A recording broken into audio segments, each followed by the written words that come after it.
Aleluya, mis amados. Ahin de Hayod. Qué bendición ir entendiendo qué procesos de vida llevaron estas mujeres que están en la línea genealógica de nuestro amado Mashiach Yehoshua. Nos quedamos ahí que estábamos viendo la vida de Ruth. Y cómo nos instruye la vida de Ruth, nos da ejemplo de la fidelidad y la lealtad, y es algo que debemos de ser fieles y leales a quién, a nuestro amado Mashiach Yehoshua. Y también vemos la bondad de una mujer extranjera que se convirtió en parte de la familia de Israel y en la antepasada de David Hamelech y de Yehoshua HaMashiach. ¿Por qué? Porque Yeshua ben David ben Abraham está en la genealogía. Mashiach en su ministerio terrenal dijo: de cierto os digo que las prostitutas y los borrachos van delante de vosotros al reino de los cielos. ¿Por qué? ¿Por qué los borrachos y las prostitutas? ¿Qué hay en alguien así? Bueno, pues tiene conciencia de llevar una vida en pecado y tiene la conciencia de la necesidad, está consciente de la necesidad que tiene de salvación. Y cuando la salvación llega a tu vida, cuando el perdón de los pecados llega a tu vida, a mi vida, después de haber caminado transgrediendo los mandamientos del Eterno, viviendo en la vanidad de la mente y obviamente cosechando la consecuencia de todas las transgresiones, y llega la salvación, la valoras.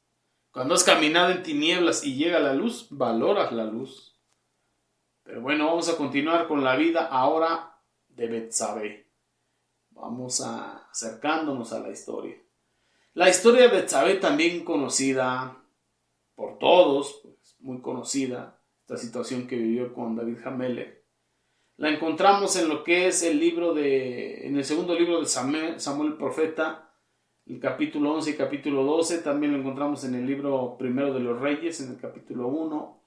Pero vamos a segunda de Samuel, el capítulo 11. Del verso 1 al 27 lo estudias en casa para no irnos tan largo. Pero aquí podemos encontrar lo que es la historia de Betsabé, de David Hamelech, el rey David, y también de Betsabé.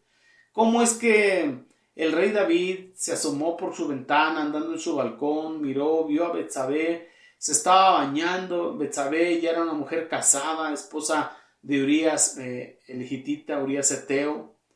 Ella estaba bañándose en su casa, pero obviamente David Hamelech estaba un poco más arriba y la alcanzó a mirar y bueno, la codició, se enamoró de ella, sintió atracción y la mandó llamar. La mandó llamar, y a pesar de que era una mujer comprometida y casada con uno de sus oficiales, no le interesó y se acostó con ella. Y ella quedó embarazada, mis hermanos. Quedó embarazada. David intentó ocultar esa transgresión, ese adulterio. Así que mandó llamar a Urías Eteo para que pasase unas noches con su esposa y se le dijera que el niño que venía era de él. Pero ¿qué sucedió? Urías Eteo dijo que no podía ser posible, que primero era el deber y luego el placer. De manera que cuando David Hamelech salió de sus habitaciones, ahí estaba Urías Eteo, firmes como buen soldado. Entonces lo mandó delante en la batalla, al frente de la batalla, con la intención de que fuese asesinado, y efectivamente ahí murió.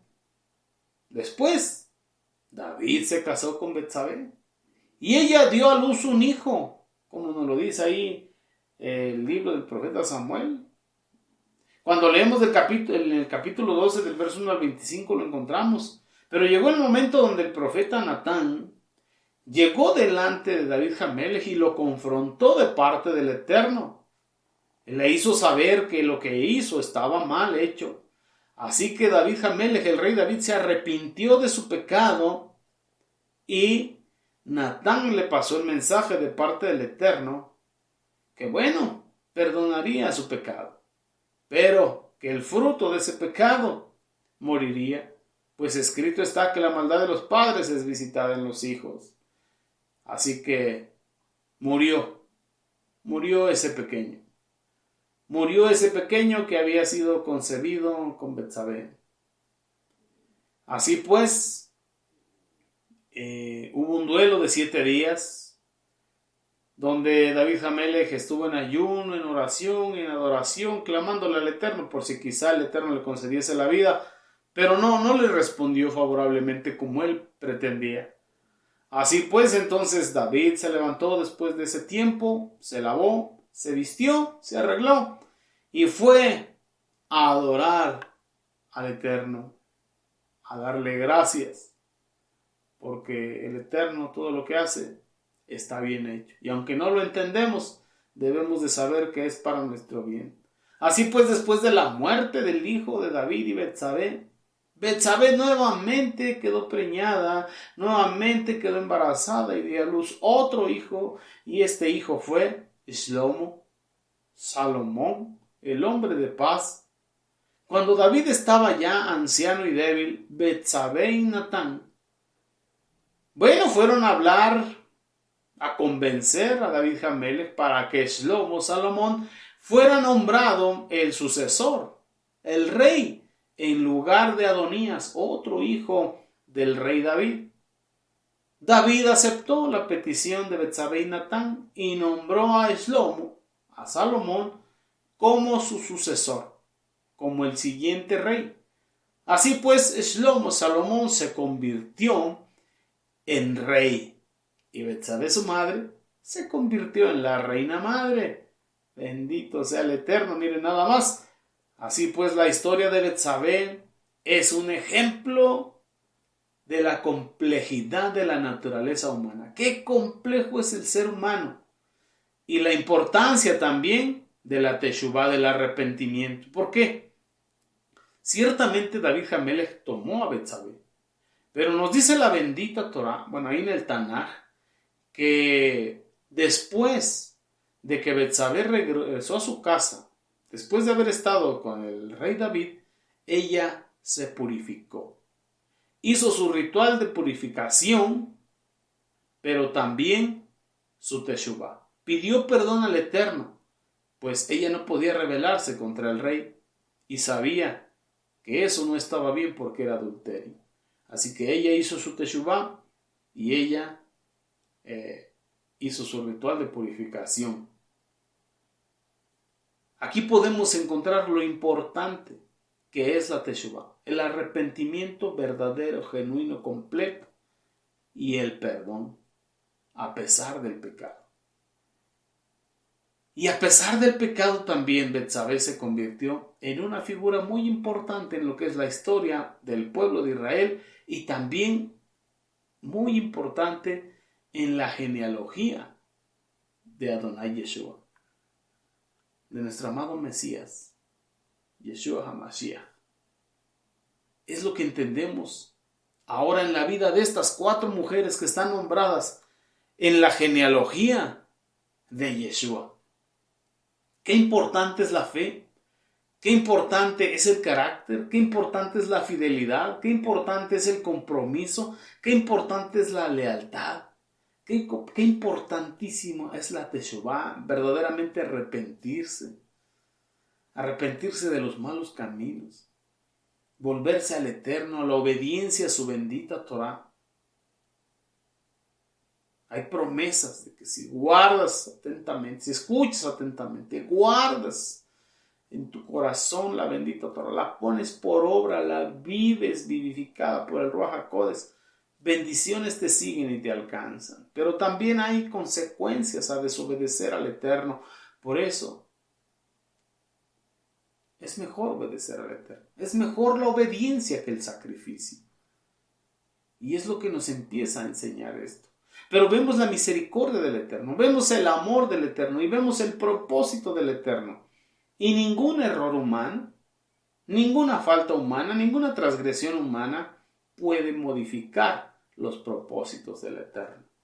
Porque el Eterno mira más allá que lo que usted y yo miramos. Va por encima de todo error humano. Amén. Bendito sea el Eterno. Entonces, pues, ya vimos la historia de estas 4 mujeres. Y podemos darnos cuenta que entonces, ¿por qué Mateo?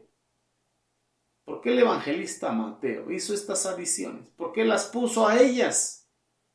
¿Por qué no puso a Sara? ¿Por qué no puso a Rebeca? ¿Por qué no puso a Raquel? ¿Por qué no puso a Lea? ¿Por qué no puso a Bilha, Silpa? ¿Por qué no puso a otras? ¿Por qué? ¿Por qué escogió estas 4 mujeres? Que en una mentalidad hebrea, de acuerdo a como nuestros hermanos de Yehuda en este tiempo piensan, pues habría que ocultarlas, ¿no? O poner a los de mayor renombre. Por ejemplo, Rahab y Ruth eran gentiles de las naciones.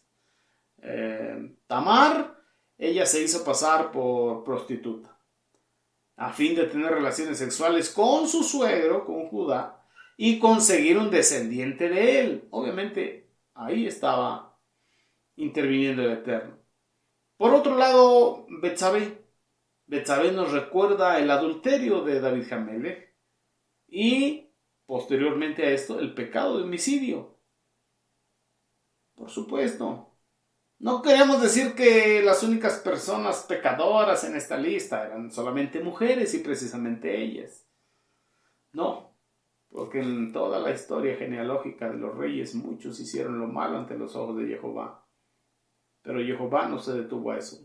Su propósito, su amor, su misericordia va más allá de eso. Por eso dejó escrito: al justo no le librará su justicia el día que pecare, pero al impío no le estorbará su impiedad en el momento que se arrepintiere. Pero miren, lo cierto es que si nosotros estuviéramos escribiendo nuestra propia genealogía de nuestra propia familia, intentaríamos, intentaríamos solamente incluir los momentos más importantes de cada personaje. Los detalles oscuros los dejaríamos ahí, en lo secreto, en lo oscuro.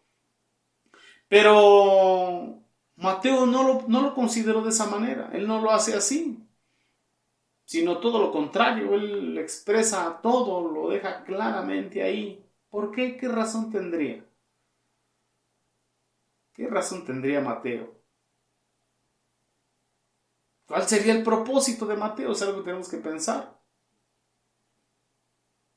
Las historias que hay detrás de estos hombres y mujeres arrojan luz a nuestro entendimiento. ¿Sobre de qué? Sobre de la misión, sobre de la visión y el propósito del Mashiach como nuestro Salvador. El pueblo de Israel, precisamente los hermanos de Yehudá, en el tiempo de que Mashiach vino a cumplir su obra redentora, su ministerio y su obra redentora, nuestros hermanos judíos solamente pensaban en términos políticos, de cómo un rey Mesías, un rey ungido, tendría que ser alguien que los librara del dominio de sus enemigos, en este caso de la tiranía romana. Pero el Mashiach iba más allá. No solamente quería librarles de una tiranía física, sino salvar el alma. Salvar el alma de la tiranía del pecado, de estar esclavizados en el pecado, no solamente de una esclavitud física, sino de la del alma. De otro modo su reino fracasaría como ya habían fracasado las otras formas de gobierno en el pueblo de Israel. El pueblo de Israel ya había estado sujeto a patriarcas, a jueces, a reyes, y siempre terminaban haciendo lo malo. Entonces necesitaban verdaderamente un gobierno diferente, una monarquía diferente. Por eso Mateo quería dejar claro que el Mesías, Yeshua, no solamente iba a ser un salvador para ellos como judíos, sino también para los gentiles, para las ovejas perdidas de la casa de Israel, para las 10 tribus del norte que estaban perdidas y para todos cuantos el Eterno vuestro Elohim llamare. Por eso alcanzamos a ver, hablando de los gentiles, alcanzamos a ver a Rahab, y a Ruth. Estos son excelentes ejemplos para que el pueblo judío entendiera que el Mesías venía en una línea genealógica donde había gentiles, había pecado, y que no solamente venía a salvar de forma física, sino de forma espiritual el alma de bajo el cautiverio del pecado. Entonces en estas mujeres tenemos esos claros ejemplos del amor salvador, de la misericordia del Eterno por su creación, por sus criaturas. Tampoco Mashiach había venido a buscar justos, sino a pecadores, identificándose con ellos hasta el punto de que vino a nacer en un linaje impregnado de pecados, y lo vemos por ese lado. Y por supuesto, incluyó pecadores y gentiles entre sus ascendientes y también entre sus descendientes. Y aún en este tiempo seguimos viendo hombres y mujeres que le sirven al Eterno en Kedushá, y hombres que le sirven al Eterno y aún caminan en transgresión a los mandamientos. Los hermanos de Yehudá se vanagloriaban de que eran descendientes de Abraham. Ellos decían, no, linaje de Abraham somos, y no somos hijos de fornicación, y no hemos nacido en pecado. Como si eso fuera un mérito suficiente como para ser salvos. Abraham, su emuná lo justificó, y él caminaba como viendo al invisible. Pero estos hermanos de Yehudá, que en el tiempo de Mashiach estaban en contra de él siempre, dándole mayor fuerza a los takanot que a los mandamientos mismos del Eterno, decían que por ser descendientes de Abraham, ellos estaban justificados. Y Mateo les estaba mostrando que de ese mismo linaje era Yeshua, y que en ese mismo linaje había hombres y mujeres que transgredieron los mandamientos de Dios, y que el amor y la misericordia del Eterno va más allá del juicio humano. Entonces, no podía haber toda la confianza en que ellos eran hijos de Abraham, y esta genealogía que Mateo presenta deshace toda confianza que ellos pudieran haber tenido según la carne. Esto es lo que estaba haciendo Mateo: derribar sus argumentos de genealogías en la carne, haciéndoles entender que no era meramente material, natural, carnal, la salvación que el Rey Mesías venía a realizar. Su salvación tendría que venir necesariamente de lo alto, del Padre de las luces, y ser recibida únicamente por gracia, no por obras, sino por gracia, no por obras de justicia que el hombre hubiese sido hecho, porque su mejor justicia es un trapo de inmundicia delante del Eterno, sino por gracia y de arriba, y el gobierno sería diferente. Por otro lado, quedaba igualmente claro que la gloria que Adonai Yeshua tenía no podía venir de sus padres terrenales, sino de una relación única y especial con el Abacados, el Padre eterno. Por eso también podemos ver un detalle muy importante, que Mateo ahí en lo que es el versículo 16, ahí escribe, cambió deliberadamente el orden que llevaba,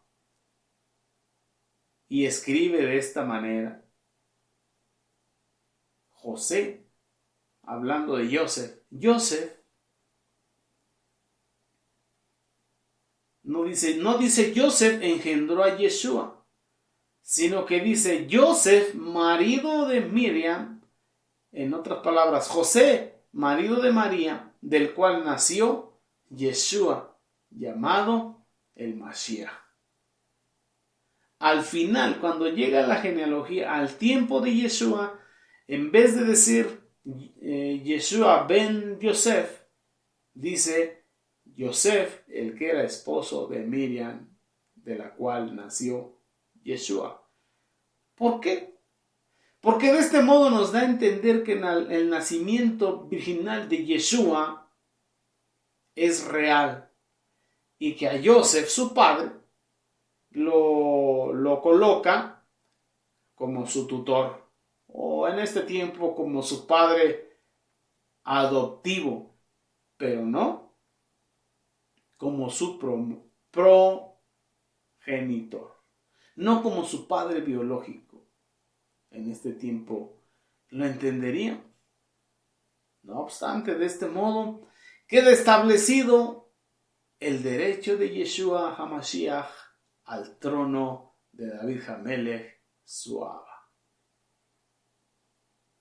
Así queda establecido. Viene del linaje de David y por las promesas del Eterno de que no sería quitado el cetro de Yehudá, él tiene derecho a reclamar el trono de David, su padre, conforme a la carne, pero del Eterno Jehová Sebaot, conforme al Ruach. Así podemos entender que a pesar de lo que se le puede llamar el fracaso de Israel, ¿por qué? Porque desobedeció de continuo, porque no entendía, como dice el profeta, mi pueblo perece por falta de conocimiento o por falta de revelación, porque el conocimiento estaba, pero faltaba la revelación. Ahora, gracias al Eterno, pues estamos en un tiempo, en la dispensación del cumplimiento de los tiempos. Tenemos 4,000 años de escritura. Ya tenemos todo. En aquel tiempo no. Y por falta de esa revelación, el pueblo de Israel tuvo fracaso tras fracaso. Así pues, el Eterno siempre mantuvo sus promesas al pueblo de Israel. Y cuando llegó el momento correcto, el Eterno envió al Mesías prometido, tal y como nos lo anuncia Sheliach Shaul, el apóstol Pablo.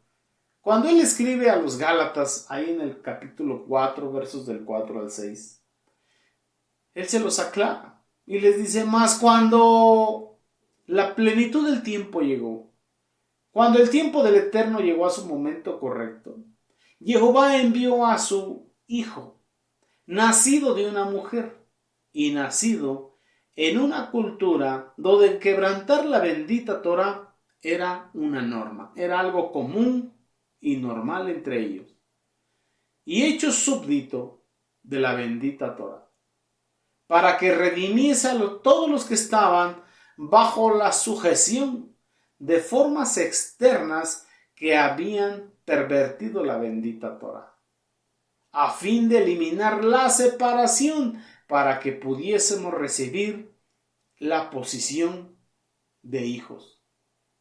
Y por cuanto ustedes son hijos, Jehová ha puesto en nuestros corazones el ruaj de su Hijo, el ruaj que clama, Abba, Padre.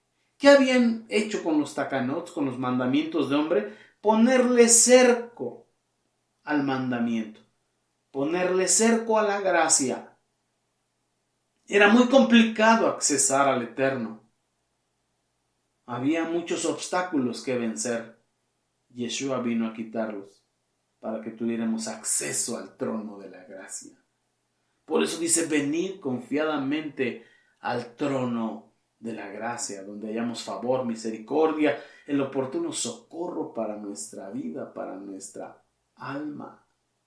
Bendito sea el Abacadosh que envió a Yeshua, que se manifestó en carne, que habitó ese cuerpo de carne para venir y pagar el precio de quitar todos esos cercos y poder entrar confiadamente y poder clamar: Abba, Padre, Abba, Padre. Por eso es de que Mateo presenta a Mashiach como el Salvador de los pecadores, pero también como el Rey Supremo. Por eso es el Rey de los Reyes y el Señor de los señores. Es Marán, es Marjá, Rey y Mesías Yeshua. Y aunque nos resulta relativamente fácil conocer que necesitamos que nos salve de nuestros pecados, una de las necesidades más importantes que tiene el ser humano es la de un rey que gobierne su vida. Esta es la necesidad que tiene todo ser humano. Es algo que se le fue puesto, es algo que trae la necesidad de someterse a alguien, la necesidad de creer en alguien. Y el Eterno escogió, amén, al pueblo de Israel para redimirlo y para darle Torá, las leyes de la Torá, la instrucción de vida, donde hay justicia social, donde hay igualdad. Por eso es que el pueblo de Israel, por eso es que el Elohim del pueblo de Israel y la Torá que se le dio al pueblo de Israel son aborrecidas. Eso está intrínseco en lo que es el pueblo shemita. Y hay una corriente que se le conoce como el antisemitismo, por las tendencias que aún creen en la esclavitud, por las tendencias que aún creen en el sometimiento, en la explotación. Pero el Eterno dejó una Torá que le hace justicia al huérfano, a la viuda, al menesteroso, al pobre, al extranjero, al esclavo. Que el siervo tenía que ser por amor, no por tiranía.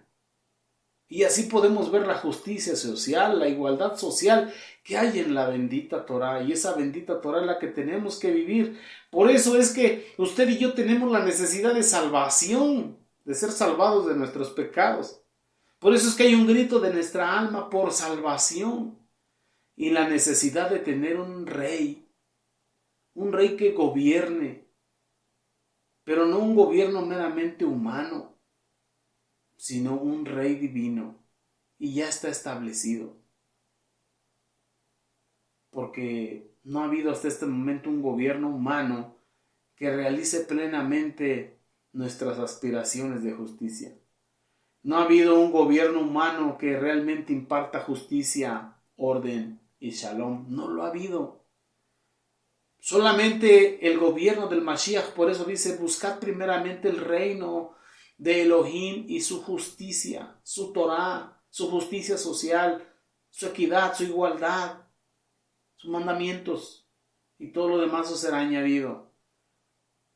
Cuando usted y yo nos dejamos gobernar por el Rey de los Reyes y Señor de Señores, entramos bajo sus lineamientos, las leyes de su bendita Torá, entonces Él nos hace justicia, pone nuestra vida en orden y podemos vivir en shalom, en paz.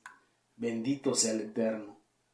Así que el eterno Rey de la Gloria, Jehová Sebaot, ha provisto en Yeshua HaMashiach, en su ben amado, ese Rey, ese Señor, ese Marán, ese Dios y Mesías que usted y yo necesitamos, como Rey de Reyes y Señor de señores. Pero aquí encontramos una ironía. En este mes calendario griego hay muchos en el mundo que festejan algo que se llama Navidad o Natividad o nacimiento de Jesús, porque no es el nacimiento de Yeshua, sino una fiesta de origen pagano. Quieren festejar esa Navidad y piden días de descanso y grandes fiestas y grandes comidas. Pero lo irónico, que no quieren aceptarlo como el Rey de los Reyes, como el Señor de los Señores, como el dueño de su vida, como el dueño de su alma, como el dueño de todo lo que son y de todo lo que tienen. Esto es lo verdaderamente irónico.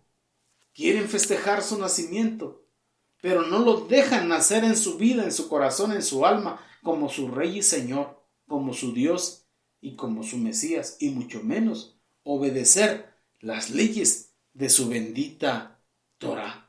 ¡Qué ironía tan grande, amados Ahin Beahayot! Pero bueno, mis hermanos, hasta aquí dejamos el tema. Bendecimos al Eterno porque nos ha permitido la vida hoy en este día para hablar de su bendita Torá y seguir encontrando al Mesías en la Torá. Y bueno, medita en tu corazón. ¿Quieres festejar su nacimiento? Pero mejor, festeja que Él nazca en ti como tu Rey, como tu Señor, tu Salvador, tu Dios, tus Mesías. Arrepéntete de tus pecados. Hazte Shuvá. Hazte Bilá. Entrégale tu vida. Busca la paz. Y síguela. Y sírvele. Aleluya. Con el favor del Eterno nos vemos el próximo viernes. Recuerda, 6:30 AM, horario pacífico. Quien te ha hablado es tu hermano José Antolín Meléndez, de aquí de la República Mexicana, transmitiendo desde cabina en vivo en Congregación Bethesda para Radio Shalom, la estación con el Espíritu. Que el Eterno te bendiga y te guarde y te prospere en todo lo que realices y ponga en ti abundante Shalom. Besión de Yeshua HaMashiach. Amén, ve amén. Aleluya.